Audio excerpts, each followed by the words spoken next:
Hey everyone, welcome back to On Purpose, the #1 health podcast in the world. Thanks to each and every one of you. Now, I know that you're coming back every week to learn, to listen, to grow, to expand your mind, to be able to make a difference in your business, in your work, to make an impact in your personal and professional lives. And you know that I'm always focused on finding you incredible guests who I can learn from by listening to them and share their insights with you in digestible, relevant ways so that you can make the changes, so that you can take the steps in your life to overcome those fears, to put aside those excuses and start making real progress. And today's guest is going to help us do that in an unbelievable way. Now, I'm going to introduce you to him in a second.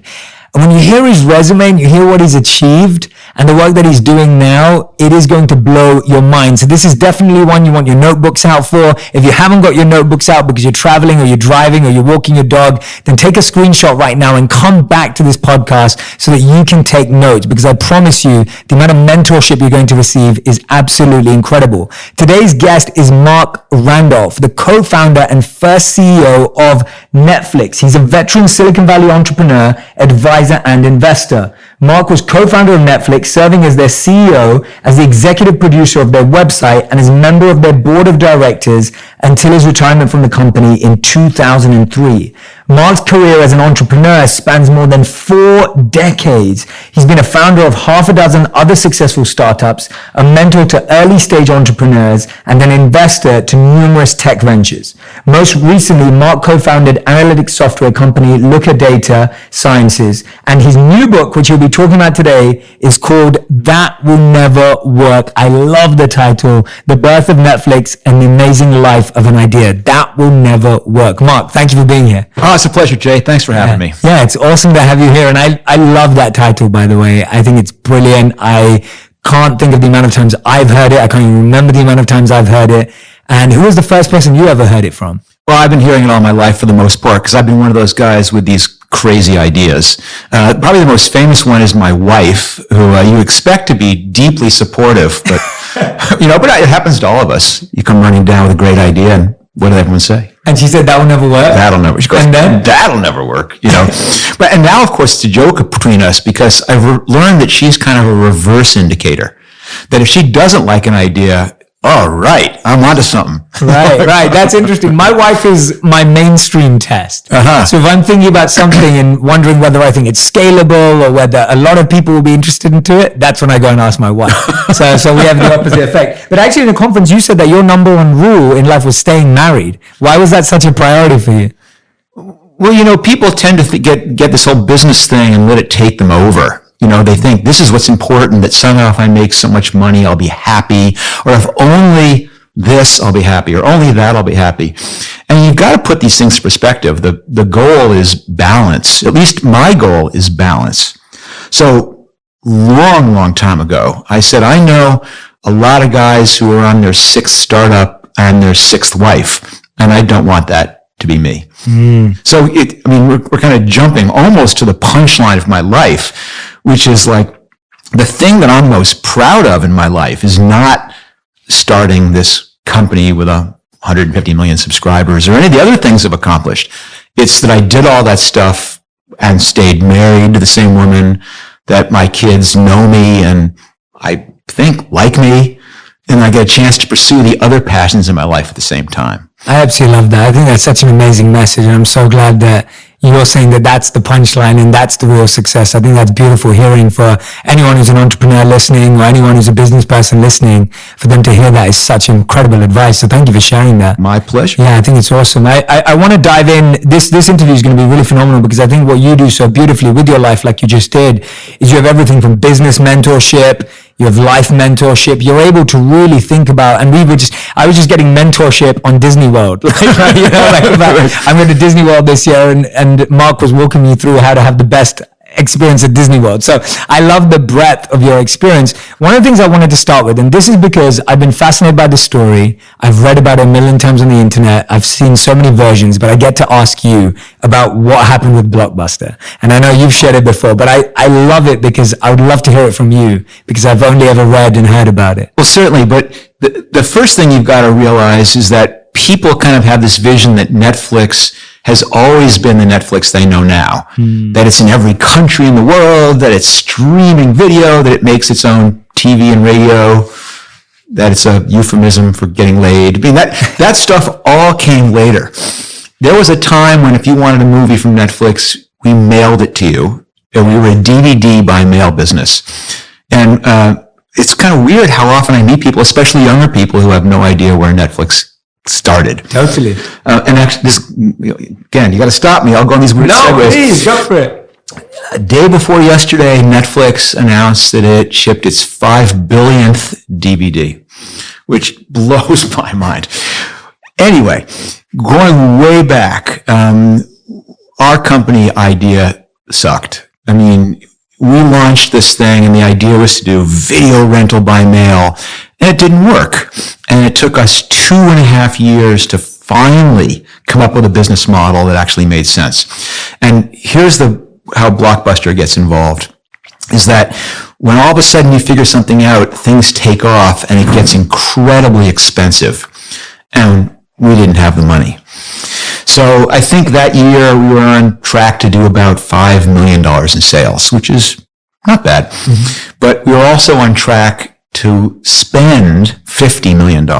Wow.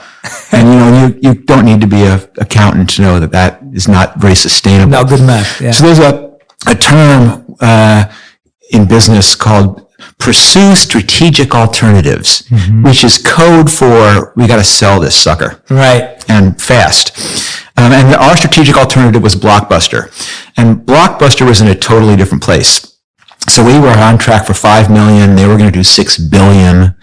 We had about 100 employees. They had 60,000 employees. Wow. They had 9,000 stores.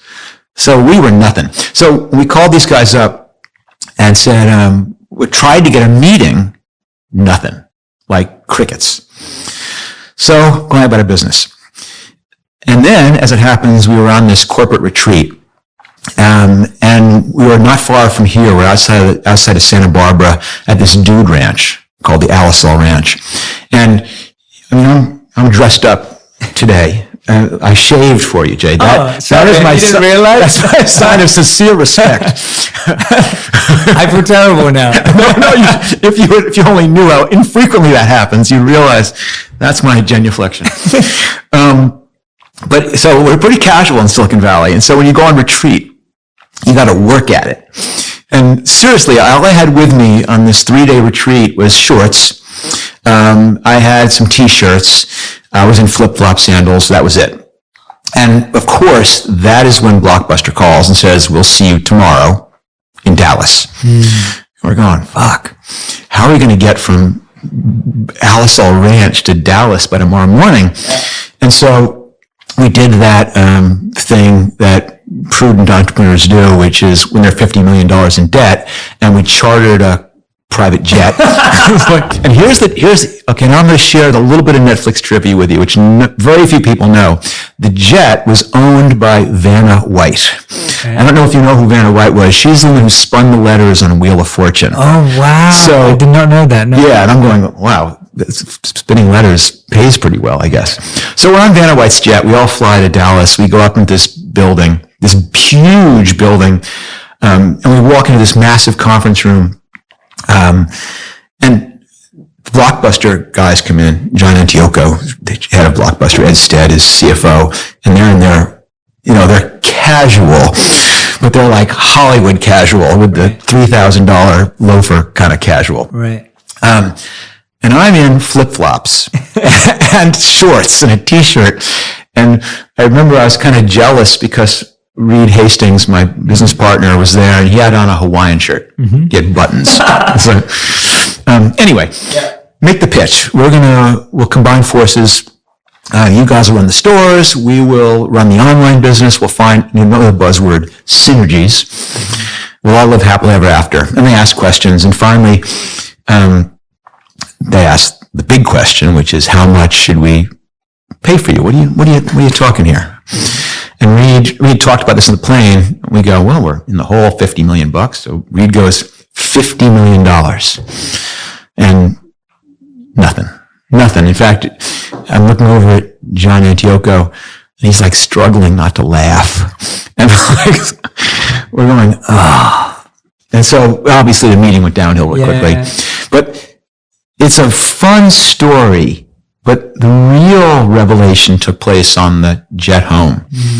And we're all kind of sitting quietly, and I know our CFO was there, Bernie McCarthy, and I know he's sitting there going, all right, how am I going to make the cash last longer? And Reed, he's not a dwell in the past guy. He's already off in the future of some other business problem.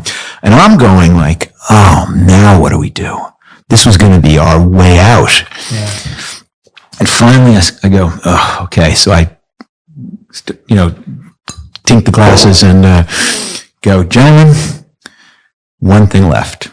Now we have to kick their ass. Yeah. So that was the moment when you go, my dad used to say, Mark, sometimes the only way out is through. Yes. And this was that moment where we go, okay, if we're going to make this happen, we're not going to have to rely on this deus ex machina of Blockbuster saving us. We're going to have to figure this shit out on our own. I love that. And were there other interactions with them as well for the same purpose, or that was the only one? No, there was no future discussion of collaboration, but there was kind of this friendly rivalry between the two companies. Sure. And it's funny now, you occasionally read stories in the newspaper about some grizzled veteran of the Vietnam War going back to Ho Chi Minh City and meeting up with this. And so I still have email and phone conversations with the guys that we were fighting with at Blockbuster, telling war stories together. I love that. Yeah. Oh, that's beautiful. That's awesome. Now tell me, you've obviously entitled this book, The Amazing Life of an Idea. And I think today I hear this a lot, and I'm sure you hear it even more than I do. But everyone has an amazing idea. And everyone has a cool idea. But in your work, you talk a lot about how it's not just about the idea, and the idea is actually a very small part of it. Tell us about that thought process and why it's such an important message. Yeah, it's everyone has an idea. In a lot of ways, which is why I wrote the book, is because, there's this, my daughter graduated from college 4 years ago, and I was sitting in the audience, and I'm just going, waiting, and then I hear it, which is the follow your dreams bullshit. Yeah. Everyone hears that stupid thing. But then no one ever tells you how. How do you follow your dreams? Because everyone has one. I mean, it's not just a business idea. We've all got something that we want to make happen. But no one knows where to start. And what I try and tell people is your idea is nothing. Your idea is not going to be what happens. Your idea is your starting point. And it's called The Amazing Life of an Idea because I'm trying to show people that the original idea we had, video rental by mail, was a terrible idea. But that wasn't the point. The point is that when Reed and I had this idea of video rental by mail, we didn't go home and go, great, let's write up a business plan and let's do a PowerPoint slideshow. We said, what? Can we really mail a DVD to someone? And so we just turned the freaking car around and went down to Santa Cruz and bought a Patsy Cline music CD and mailed it to Reed's house. Because we realized thinking about it was worthless. You have to start and try something and do something. So, I rambled again. No, you're allowed to do it. Ramble as much as you like. It's great. It's how my head works, But the point is that these ideas are fleeting. Your idea, it's a bad one. I don't know why it's a bad one, and you don't know why it's a bad one, but I guarantee I've never, ever seen a successful company, ever, that's successful the way their original idea was. The people that are successful are the ones who take that idea and start. And then they find out why it's a bad idea. And then if they're clever, they try something different based on what they learned. And if they're clever, they try something different. And eventually you end up with a Netflix. Yeah. Your mileage may vary. Sure. But that process is the ability to pivot consistently, the ability to shift direction. But I find that so often, I think the thing that I see the most, and I think what people struggle with the most, is knowing when to pivot. Yes. And when they're going in the right direction, and how long is too long or how short is too short. And I'm sure you've seen this time and time again with all the companies you've mentored and advised. Yeah, it's probably the question I get asked the most, and unfortunately, it's also probably the hardest one for me. I wish they'd asked me one that I was easy, but it's really, when do I know when to give up? Yes. And I think what happens is people fall in love with their idea. They get this idea, and it's like a baby, and it can be the ugliest thing in the world, but to them, it's going, oh my God, it's beautiful, and they project it forward. They're holding the baby, but they go, oh gosh, it's going to be the smartest, it's going to be the first kid to walk. He's going to walk way before his age group, and they can picture it, in high school, hitting the game-winning home run, or graduating from college first. But it's just a baby, and it could just as easily end up doing heroin behind the 7-Eleven. You can't tell. You can't fall in love with the idea. What you have to do is fall in love with the problem. And the reason I say that is because the problem won't get old. Yes. And you'll never give up on the problem. Eventually, you'll figure something out. And occasionally, yes, you do run out of time, run out of money, or you go, I have no more ways to solve this. But it's much more evident to you than knowing when to stop hammering on your idea. Yeah, I love that emphasis. I think that's great. And I think about that so often, that whenever you hear about entrepreneurs solving problems and that being the root of where everything begins, and I think so often we're like, well, what's my idea, or what's my passion, or where do I want to start? And it's like, but then I don't know how this links to the real world. And the only way it links to the real world is if it's solving a real problem. And I think you're so true that you can always go deeper into solving the problem, and you can't get tired of it if the problem still exists. And I think it's about finding a problem that we really believe in. Yeah. Because I think that's part of the challenge too, is we often find problems because they're cool, or they're interesting, or they're trending, but they're not necessarily a problem that we're deeply committed to. So I'll play a little game with you. Please, I'd love to. And with the people who are listening. So I'm going to tell a quick story. Because I'm going to tell you the story because there is a way to come up with ideas that are good ideas. Ooh, I like this. And it's a simple one. It's by training yourself to look for pain. Despite being an optimist, to train yourself to see the world as an imperfect place. And I don't mean solving these global problems, like don't try and cure malaria, or look at something that you know really well, that you bump into every single day as you're either promoting your business or working with your family. Okay? So the story is about this job I had 40 years ago, and I was a house painter. This is during my university years. And different world, obviously, no technology whatsoever. And back then, when you would buy paint, it came in those cans. I remember. Yeah, my parents used to paint with a lid on it and that kind of stuff. And that was fine. And now, 4 years later, I go to paint, and paint still comes in that stupid can. And it's lame because first of all, it requires a screwdriver to open it, right?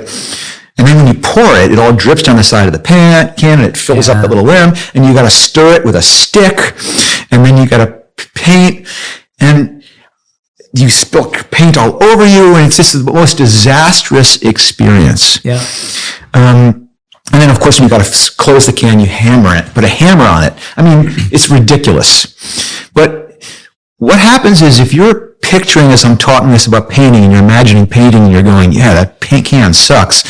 Some people go, that's stupid. Why don't they sell paint like in a milk jug, or even better, the kind that you put detergent in? The detergent comes in, or it sits on a counter with a little spout that it all pours out from. Or why isn't there an aftermarket lid? Or why isn't there a magnetic stirrer? But people automatically begin filling in these blanks, and it's a story that happened to me.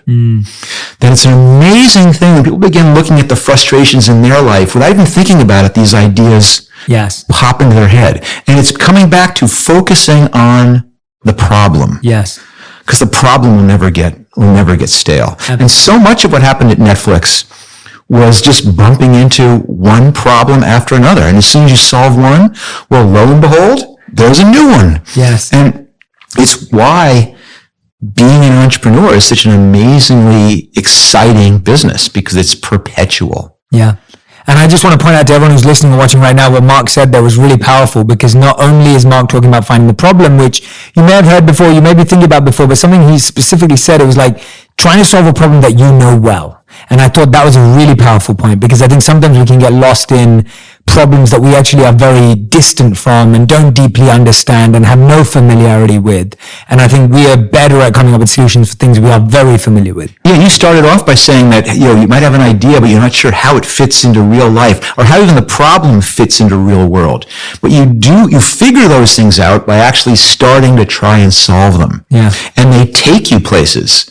It is absolutely a follow where it goes. It's a murder mystery. It's a crossword puzzle. It's a jigsaw puzzle. It's such an interesting process of seeing where this problem takes you. Yeah. And then lo and behold, sometimes it goes into an area and you go, well, I'm solving a problem for 7 people. Yeah. And you go, okay, that's not viable. Yeah. Fine. But sometimes, lo and behold, you stumble onto something that everybody wants. And that's luck, and that's okay too. But that's interesting. You've just sparked a thought in my head that I don't actually think of often, or I don't hear often at least. And it's about how the number one thing needed to be a good entrepreneur or an idea creator and someone who takes an idea into implementation and execution is wanting to continuously problem solve. And we don't actually hear about it like that often, that someone who's an entrepreneur needs to constantly be happy to move from problem solving to the next problem. Yeah. And just keep going down that road. And I think that one of the things is a lot of people, I mean, it's back when I was a lad, Jay, not that long ago, there wasn't this thing. There was a thing called an entrepreneur, but there certainly wasn't something that you became. And it was never something that you would go to school and get a degree in. Yes. Inconceivable.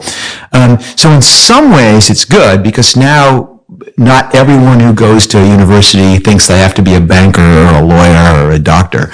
They actually think, wow, I could actually be an entrepreneur.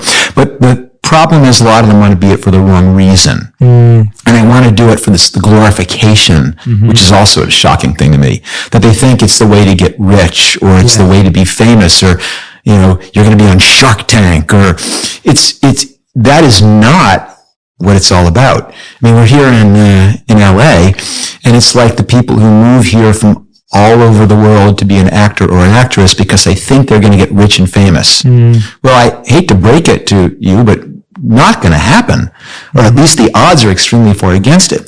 But if you're in some city and you're going, I love performing, I love taking on characters, you're doing it for the right reason. But then it doesn't make a difference whether you're rich or famous. You're still getting that enjoyment. And entrepreneurship is the same. And again, long way back to where we started, it's because of that thrill of solving the problem. If that's the reason you're doing it, you'll never be unhappy in that job. Absolutely. And how do you see it? Like, I know a lot of people who say to me, like, Jay, I'm just stuck with overthinking. I just procrastinate all day. How have you pushed so many people to take their first step or to overcome the fear of getting started? Because I've heard you say before that, and I love this, by the way, if you have an idea, you learn more in an hour of doing it than in a year of studying it. Absolutely. And it's like, how do you get someone to how have you seen, and I'd love to hear your thoughts on this, how have you pushed people into action? So there's 2 things. There's one thing that you say, and you say, just fucking do it. Like, stop thinking, start doing. But that's very similar to the follow your dreams. So I'll give you a longer explanation. Please. I mentioned before that people fall in love with their idea. But what happens when you fall in love with your idea is you naturally embellish. So you start with this idea and it's simple. And it could be done pretty easily, but you don't do that. You leave it in your head. And you add something on, and all of a sudden you've added, it's a house, but you've added on a wing, and now you put a second story on, and then you add on the tennis courts, and let's put in this beautiful driveway, and let's put in the skateboard ramp, and you have gargoyles and turrets, and you've got this castle in your head. Now then, when you go to price it out, you go, shit, this is going to cost a lot of money, and this is going to be really I'm not even sure I can build it like.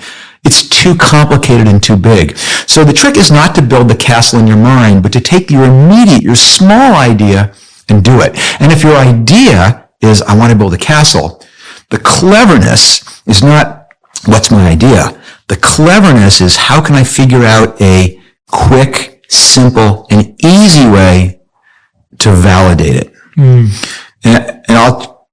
I'm trying to think here whether I dare try and give you an analogy. Please. For that. Go for it. It's a little dorky, but we'll give it a shot. Dorky, go on. And if I see you your kind of eyes kind of glazing over, I'll kind of know that maybe I'm losing you. So years ago, I was working with a young entrepreneur in San Francisco, and he was at a party late one rainy, well, that's every night, late one rainy evening in San Francisco. And what happened to him is something that happens to everybody at that situation, which is the party ran out of beer. And they all been arguing about whose turn it was to go out and buy the beer, find an open liquor store, all that stuff. And he goes, idea, entrepreneur, he goes, idea, pain.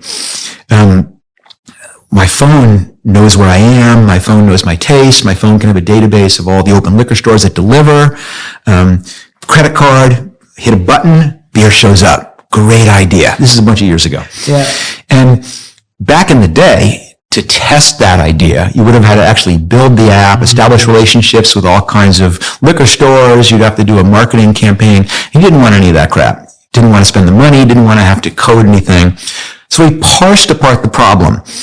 And he said, am I really wondering, does my phone know where I am? No, I know that. Am I worrying about, can I build a database of liquor stores? I can do that. Will people trust me with their credit card? I know that. What don't I know? And what I don't know is, does anyone care? Yes. And more importantly, if they order once, will they order again? What's the average order size? So now here, that's the setup. Yes. Here's the clever, creative way of quickly, simply, and easily testing it. He goes, And what he did is he printed up business cards that said nothing more than, need beer, call me. And then he went and stood outside these apartment buildings in San Francisco on Friday and Saturday nights. Whenever someone in the right demographic came along, he'd give them the card and say, hey, if you need beer, call me. And then he'd go back and he'd wait and they'd call and he'd get in his bike and he'd go to the liquor store and he'd buy the beer.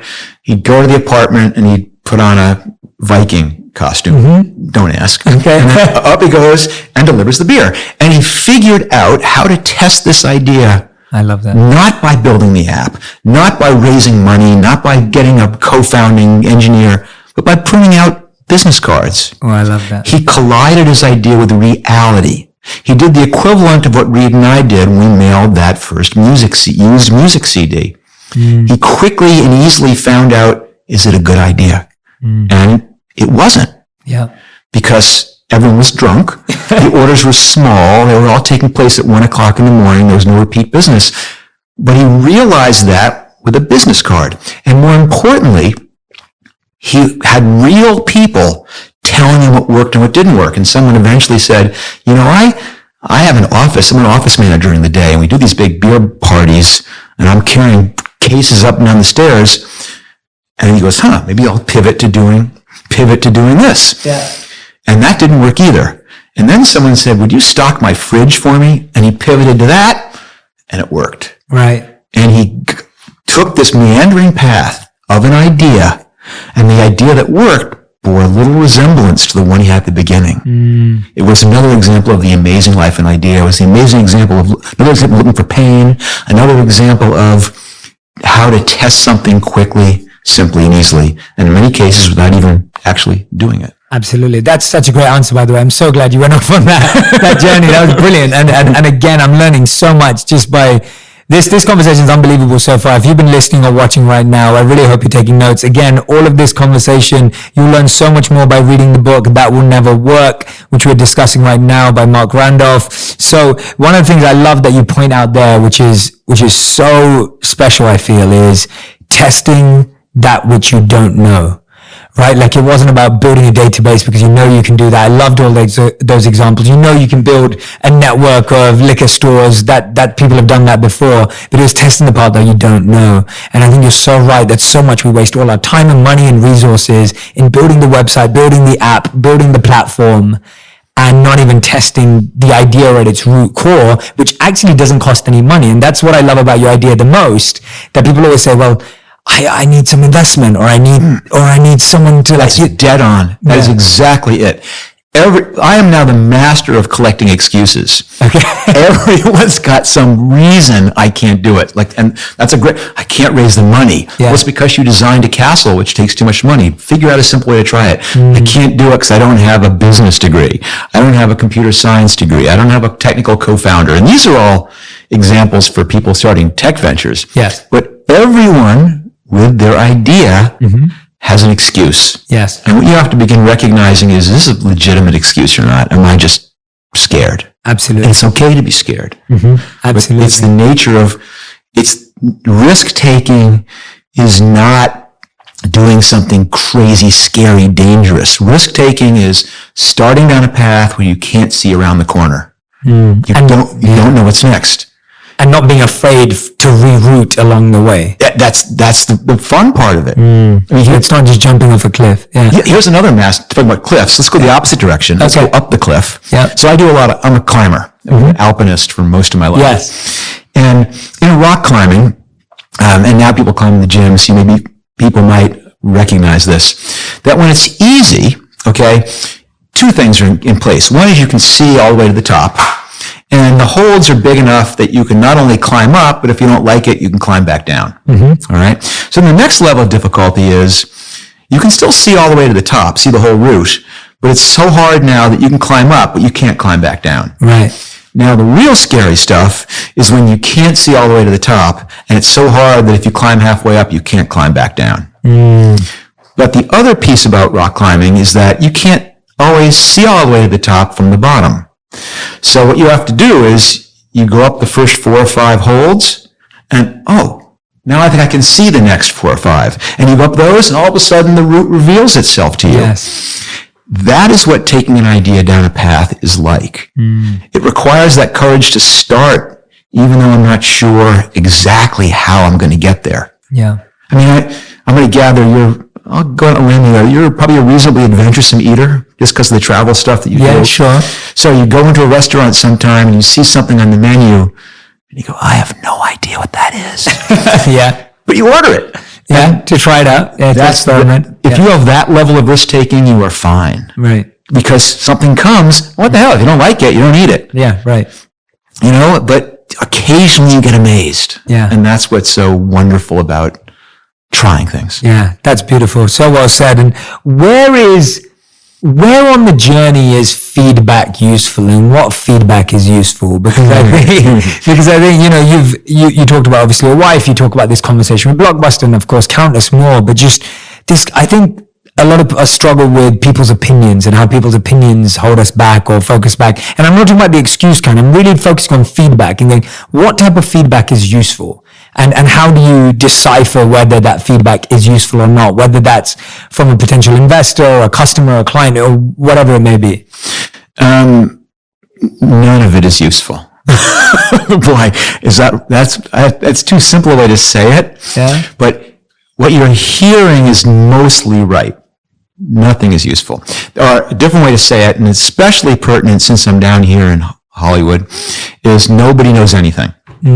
Nobody knows anything. And that's the immortal words of William Goldman, famous Hollywood screenwriter, and ironically he wrote 20 movies and won Academy Awards, but is known for those 3 words from his adventures in the Screen Trade book. But he meant that no one can tell how well a movie's going to do until after it does it. Yep. It is absolutely true in any new venture. No one knows. And so anyone who tells you, well, I think this or I think that, they don't know what they're talking about. The only feedback that's valuable is the feedback that comes from trying it and seeing how the real person you want to respond actually responds. That's the only thing that counts. Investors, no, they don't know. And they also don't necessarily have the same criteria in mind for success that you do. Your spouse, God bless them, they want the best for you, but they don't know either. You just can't tell. No one can tell a good idea from a bad idea. The only way to do it is to try it. I'm sorry, I know that. No, it's great. I wish there was a shortcut. So I guess looking at it from a different perspective is like, when are mentors useful? Like, you obviously mentor people and guide, and how do you know a mentor is useful? That's a great question. What type of questions should you be asking? And since I'm a mentor myself, I guess I don't want to dismiss all of my advice, but most of my advice is designed around helping people get started. Yeah. And when they're starting, how to keep them on the right path of continually getting customer feedback. Yes. And again, I don't want this to be too commercial, because this advice is good for anybody who's trying to solve something. Yeah. Whatever you think your problem is trying to solve, even if it's a problem of your own, you want to collide that with the reality as soon as you can. And that's the feedback. But yes, having a mentor who understands what you're up against and has confidence in you and that you enjoy spending time with, that's the three, the three critical things. Interesting. I mean, I can't remember at the very beginning of our conversation, but in many ways, I do a lot of work with early stage founders. So I'm a mentor, or you can call me a founder coach. But what's interesting is most of my job is marriage counseling. Wow. Is that because the real challenges are those. Wow. Oh, that's where this came from. We were talking about at the beginning about life balance. Yes. How do you do this at the same time keep yourself healthy and keep yourself sane and maintain your relationships and keep your hobbies alive? And so it's funny, people can be brilliant marketers or brilliant technologists, and the thing they struggle with is that. Wow. And at least in the tech world, where I spend a lot of my time, the most stable configuration is two founders, a tech and a business. But it's one from Mars and one from Venus. Yes. And they're spending more time together than they would with their partners. And you realize that helping them keep that relationship healthy is critical and hard. It's incredibly lonely being a CEO, because you can't necessarily reveal everything to your employees, and you can't necessarily reveal everything to your board, who is your boss. And so there's really no one who understands that you can talk to. That's another role that a mentor plays. So you're kind of gathering not just the role a mentor plays, but how much of making a company successful is emotional and psychological, not technical and accounting. Yeah, I love that answer. Let's dive a bit into the marriage counseling, because I know that my audience is so focused on learning about relationships, and I love learning about it too, and I'd love to hear from your perspectives and learn from you as well.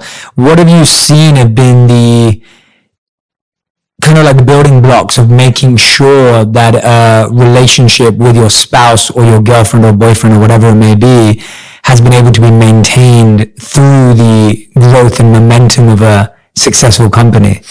So one thing I've learned is I can't speak for humanity. I know what's worked for me. Yeah, I'd love to hear that. But again, I just want to make sure that that it's not a miracle, and I'm not a guru in this sort of thing. But what works for me is radical honesty. And what's interesting is that radical honesty is the principle that I use with my wife. It's what I use with my kids, but it's what Reed Hastings and I use with each other. It's what I use with my employees. Life is way too short to bullshit people. And more than that, people are smart and they can tell when they're being spun. And there's something incredibly powerful about speaking from the heart. And honesty doesn't mean just delivering bad news. It means delivering good news. It means revealing your vulnerabilities. It means admitting I don't know something. It means saying you're right and I was wrong. I mean, but it's an incredibly powerful thing. And I can't recommend it enough. Yeah, absolutely. Again, it's not easy. And in terms of time and energy, do you feel that in the growth of stages of a company, is it impossible? Is it like literally impossible to spend quality time with your partner, or is there any balance, or what is the reality of it? I guess it is difficult. I mean, I'm not going to sugarcoat it. Having a startup, launching Netflix was like having a second family. A family who woke up in the middle of the night and cried, a family that required you to go away and take care of an emergency, and you also have your real family. And I had young kids who were waking up in the middle of the night and crying and were requiring me to travel away on emergencies. So it pulls you in all directions. And it's almost like the big rocks model of time allocation. You've got to pick the things that are critical and make sure you carve out the space to fit those in. And at Netflix, in those first few years, even before then, my wife and I had this principle that every Tuesday, 5 p.m. sharp, I would leave the office. And she had a babysitter, and we would have a date night. Yeah. We just go downtown, we go for a walk, we'd glass of wine, go see a movie, but we'd spend time together away from the kids, away from the business. And it was really hard at first to preserve that time because it's a startup and everyone's always grabbing you. So in an emergency meeting before 5. Yeah. I need to talk to you on the way to the car. Yeah. But the magic of it is that once you've defended it successfully for a month or two, everyone realizes it's futile to even ask. Mm-hmm. And more importantly, they all begin going like, well, nothing's going to happen on Tuesdays after 5. I can now take some time off on Tuesday after 5. Absolutely. And it ends up giving them space. But perhaps the most important thing is it models for everybody what the culture really is. Mm-hmm. It models what the priorities are. Absolutely. If the CEO of the company can do this, well, then I guess I can too. Yeah, sure. And culture is not what you say. Yeah. It's what you do. Yeah. So we can talk all we want about how we believe in family and balance, but then no one ever takes vacations and everyone's there until midnight every night.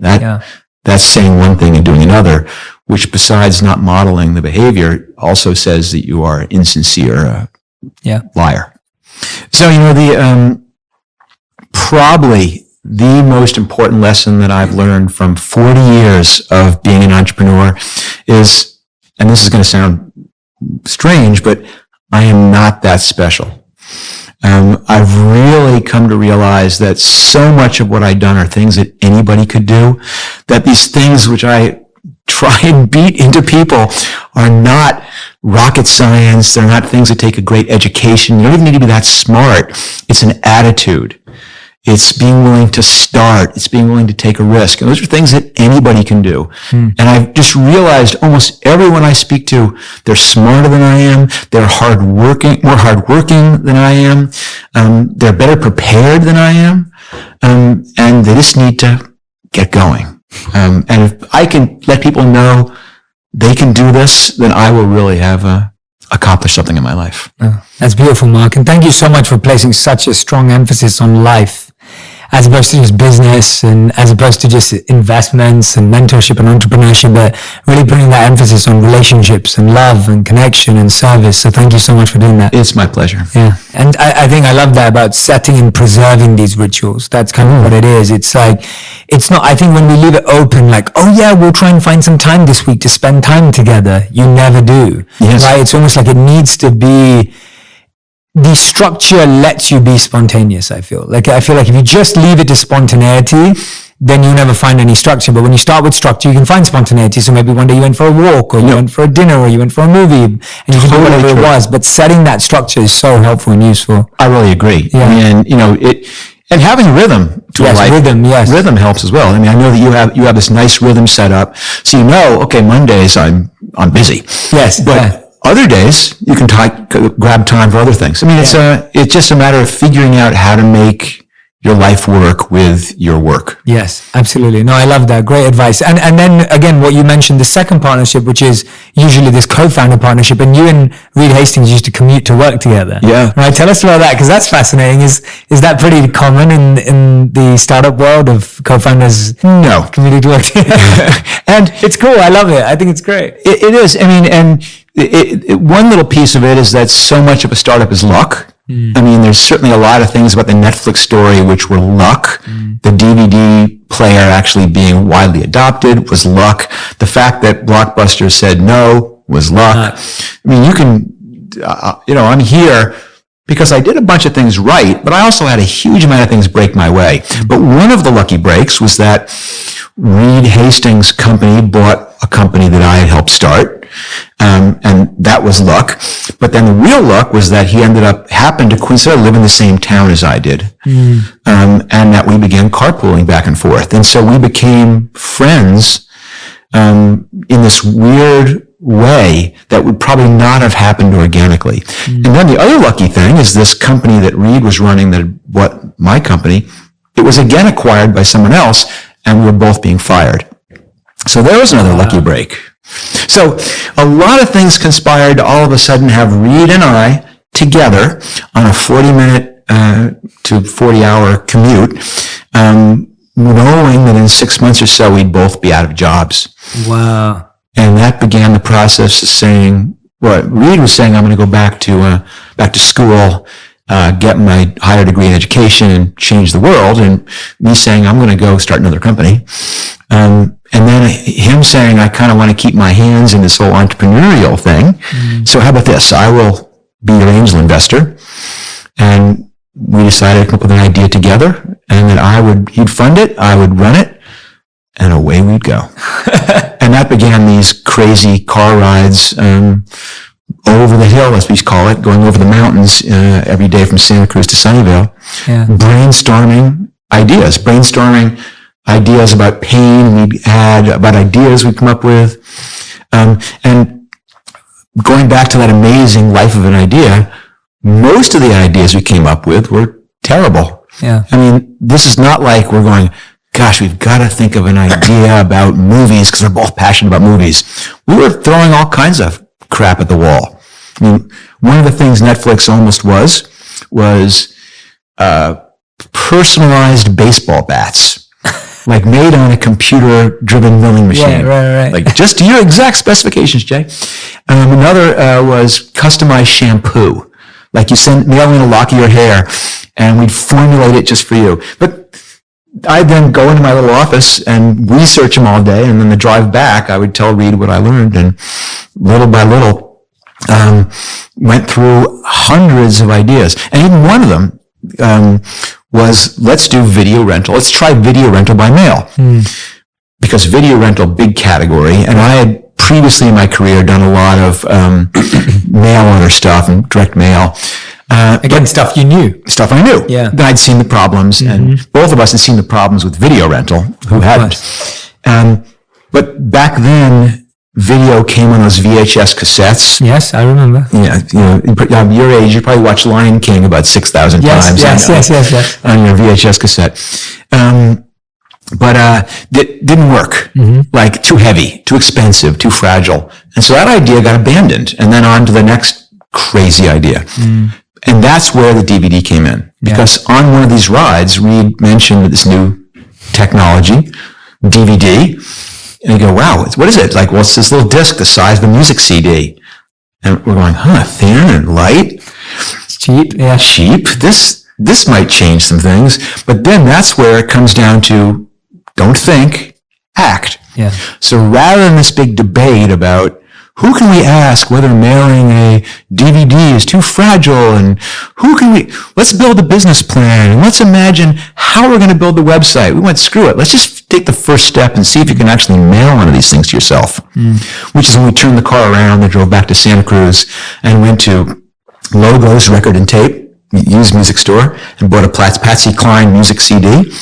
And then 2 doors down to the stationery shop and bought the little pink gift envelope that you put a greeting card in. Yes. And CD in the envelope, and address to Reed's house in Santa Cruz, and pop it in the slot and go to work. And then 24 hours later, Reed shows up, doesn't even say a word, just holds up the little CD unbroken that got to his house for 29 cents. And we went, there might be some merit to this video by mail after all. Wow. So you see that in all the examples you're sharing with me, we know that the more we experiment, the more we fail, right? It's the more we experiment, the more you're going to fail, because the more mistakes you're going to make, the more you're going to have to pivot, the more you're going to have to figure things out. How have you and Reed consistently gone through failure after failure after failure, and when was there a time when you were failing where you just felt like this is not going to happen, like this is not working, and how did you get through that one? So every failure is a learning, and people go, tell me your biggest failure, and I feel like a fool because I sit there, I go, I can't think, because you were learning. But I don't frame it that way. What's your biggest lesson? There you go. Yeah. I mean, I got a million of those. Yeah, what's your biggest lesson? So many of my ideas were terrible. Yeah. Biggest lesson, okay, it's the power of focus and the courage of walking away from today in exchange for tomorrow. And that sounds so simple. And boy, it's hard. And when we launched Netflix, it sold DVDs and it rented DVDs. And about 2 months in, we were crushing it. $100,000 in that first month, all selling DVDs. And that was a disaster because we knew Amazon was going to come in, and that was not sustainable. And we did this for months and months and couldn't get rental to work. And then finally realized that doing the sales is paying the bills, but ironically, it's making it harder to get rental to work because it's confusing for customers. We're spending all of our time on sales and not focusing on rental. So there you come down to the realization, if you're going to do something, pick one thing and do everything you've got on it. But then comes the courage, which is what? Do you focus on the sales, which is paying the bills, but it's eventually going to go out of business? Or do you bet it all on this?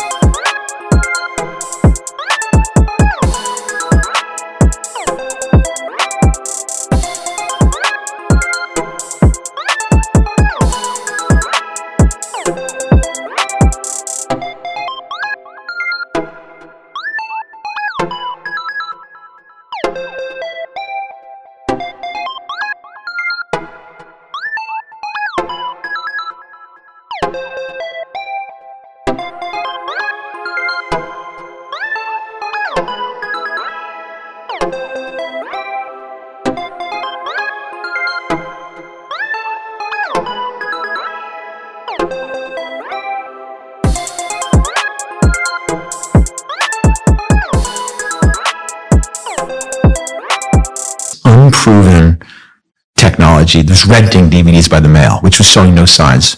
So we, in one day, pulled the plug. Wow. Walked away from selling DVDs entirely. 99% of our revenue turned off like a light switch. But it focused the mind on how to make rental work. Yeah. And this scales large, that everyone has this problem where they're doing something that's working, and they know that's not the future. That's not what people want in the future. Yes. But they're scared to do it. And you can take it at a personal level. You really want to take a swing at doing this. But God, I have this job and it's paying my rent and you're trapped. And that is the most tragic thing I can imagine. Yeah. People feeling trapped. And I'm not naive. I'm not saying, walk away. Just pull the plug, but start. Start. Dreaming about it will leave you trapped even longer. You have to recognize it's really hard to do two things really, really well. Yeah. Yeah, no, and I agree with you. I think, I've had mentors who've said to me before that, when you're really in pain, that's when you will find your potential and that's when you'll be able to break through. And I used to always be like, oh yeah, that makes sense, but I'm proactive. Like, that's not true. Like, and then I realized that actually when you felt the plug was being pulled for you, or you pulled the plug for yourself, that's when you really dug deep. Yeah. And you almost work harder because now you can't come back to what you had the day before in terms of your example. You're not coming back to, oh yeah, we already know we make X amount of money through this. Right. You've now made it impossible for yourself to rely on something that doesn't have a future, and now you've got to find something. And it's in that point that you're more likely to find something because you don't have a choice. Absolutely. And I think it's almost like giving yourself no choice whenever that's right for you personally is a good way to go, because I've found that when I've had no choice, that's often been the time when I've done my best work. Absolutely. Yeah. And it's a courage thing too. You can wait till desperation, but you can also say, I'm going to just give it a shot. You know who Ernest Shackleton is? Have you ever heard? No, I don't know. Ernest Shackleton, he's kind of my hero. Okay. I mean, he's a polar explorer. Okay. And this is the turn of the last century.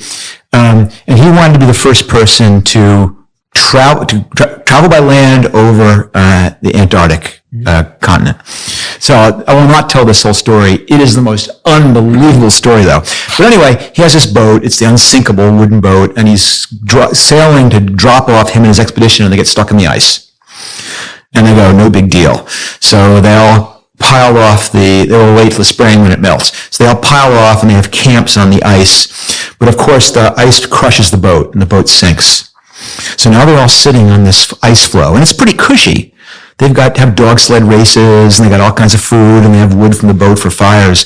And he's watching this ice floe as the spring comes get smaller and smaller. And he's going, well, I can sit here in my comfortable surroundings until all of a sudden we're all dropped in the ocean. Or I could take advantage of the fact that it's spring and there's open water, and I can put my entire expedition in our 3 lifeboats and see what happens.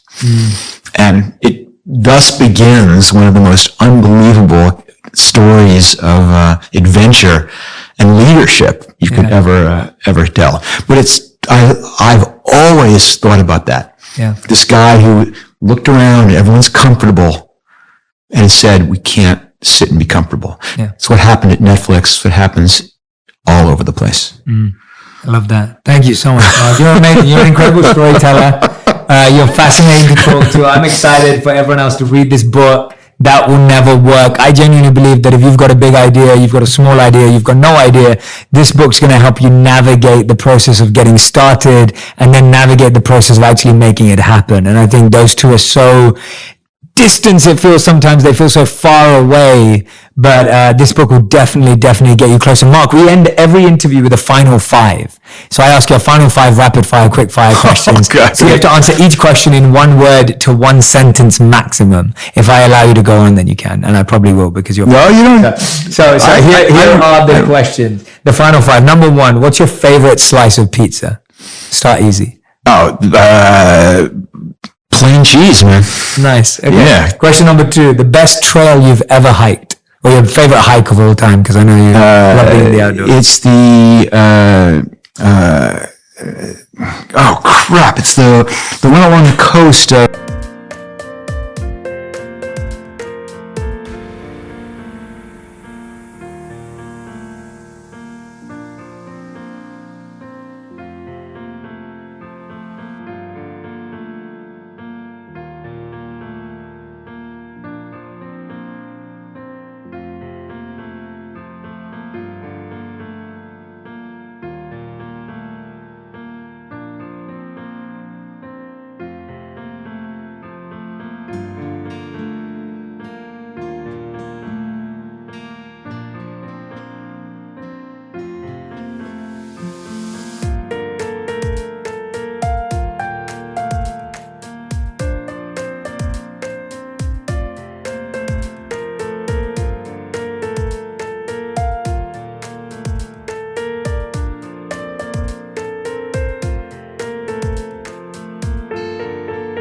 Of Italy, the Cinque Terre. Okay, wonderful. It's a small trail. Why that one?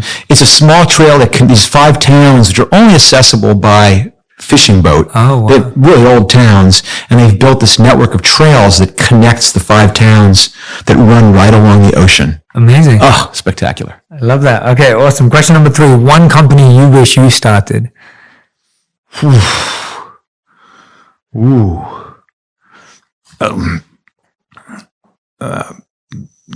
Am I allowed to hit a buzzer and pass? I guess another way of rephrasing it is a problem you wish you would have solved. What's a problem that you try to solve, but then you've seen someone else actually solve it really well?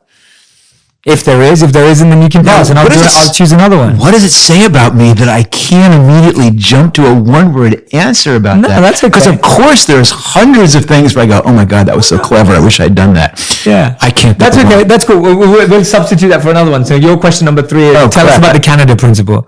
Yeah. In more than 1 sentence. Yeah, you can tell us in 1 sentence. Sometimes it seems that you can easily get a 10% lift, for example, as we could have by expanding to Canada. But it's always harder than you think. And that if you take that same 10% of time or effort or attention and focus it on your core problem, you'll reap much bigger rewards. Another way of saying it, beware of low-hanging fruit because it rarely is. Nice. Wonderful. Great piece of advice. Awesome. Question number 4, your favorite show to binge watch or your favorite TV show? You made everyone else have so much access to TV. I'm almost done with Sex Education. Okay. Oh my God, that is hysterical and fantastic. Yeah. Oh, awesome. Yeah, no, I was thinking one of the problems, I'm just going off on a tangent here. I think one of the problems that I was thinking when you were talking about the paint can, what I was thinking about was struggling to find what to watch at night. That is literally the problem I think of all day long. Me and my wife could sit down and we could spend an hour trying to figure out what to watch, especially when it's 2 of us. I can figure out what to watch when I'm on my own. There's 2 of us and then you don't watch anything because it's too late. Why is that so hard? One of your listeners has to totally go fix that. Yeah. But here's another principle, which is that if something seems obvious, there's something you don't know. Right. So go on, tell us more. That it's just that if it's something, what you have to do before you have this great idea, and you go, it seems like there should be an obvious solution, there's something you're missing. Right. So what you've got to do is do the research and say, who has tried this? Yes. What is the unknown barrier that I just don't see? Yes. Otherwise, you end up just repeating the same mistake someone else has made before. Absolutely. Absolutely. So someone out there, please go and solve this. Yes, please. Yeah, and please. Tell me about it. Yeah, exactly. Approach Mark about it. By tomorrow, hopefully. I love it. And the 5th and final question is, what is one habit you're most proud of breaking? Most proud of breaking? Yeah, any habits that you've broken in your life that you think were good, mental, physical? Sure. A recent one is the cell phone addiction. Okay, tell us about that. It's such an obvious one, but everyone is afflicted with it. And now it's almost like being an ex-smoker, which I was never a smoker. But now you see people and you go, oh my God, what are you doing? The constant pulling out this habitually. Yeah. And it's just taken me this sense of saying, leave it in your pocket. Leave it. And I finally actually gotten to the point where now I no longer have that urge to grab for the phone at every time I have a spare moment. And it's partly this wonderfulness, this wonder of stopping and taking it in. I mean, it's a standing meditation. Yeah. When you're in line, or when the plane lands and everyone goes on their phone. No, just look around. I mean, it's a cool replacement. Yeah, I'm really digging it. So, I was. This was unfortunately not too long ago, but I was flying someplace and I was flying first class. And something was wrong. I don't know, something with the seat, or I didn't get my first choice of meal, or the wet little towel was too dry, or something so stupid. And I remember complaining to my wife, and I had this revelation, like, you stupid bastard, how dare you? How could you possibly be complaining about something like that? Mm. And it was this moment where I realized I am so unbelievably lucky. I have to appreciate everything about how unbelievably fortunate that I've been. Yeah. That I've had this idea that actually turned into a real company, that I had the chance to spend time with my wife and my family and have all these things happen. I do not deserve anything else, especially not to be complaining about that. So I think I take back my stupid answer about the cell phones. That is not the most important habit. The most important habit I broke was pity, and recognizing how lucky I am. Well, thank you so much, Mark, for doing the final 5. Thank you for being on Purpose. It's been awesome talking to you, and everyone who's been listening or watching back at home, you can get the book, That Will Never Work, The Birth of Netflix and the Amazing Life of an Idea by Mark Randolph. I highly recommend going out and picking up the book and diving into the story of the place that's giving us all the stories that we consume. I mean, to figure out the fact that there are literally how many people in the world now, like 150 million subscribers, 150 million subscribers in the world, all of us consuming off this platform, to figure out how it was actually birthed, what happened behind it, and really what happened behind the scenes. Go and check it out. Thank you so much for listening. Make sure you have subscribed if you haven't already, and please go and follow Mark Randolph. Mark, where can they find you if they want to follow more of your work and hear your insights? They can find me at markrandolph.com or at MB Randolph. Perfect. Awesome. Please go check out Mark, and thank you so much for watching. And make sure, what I'd love for you to do with this episode, genuinely, there were so many moments where there were so many subtle points, tips, and hints that I'd love for you to find those and share them on Instagram and Twitter as well. I love noticing what you're learning from these sessions, and make sure you tag in me and Mark as well so that we can respond and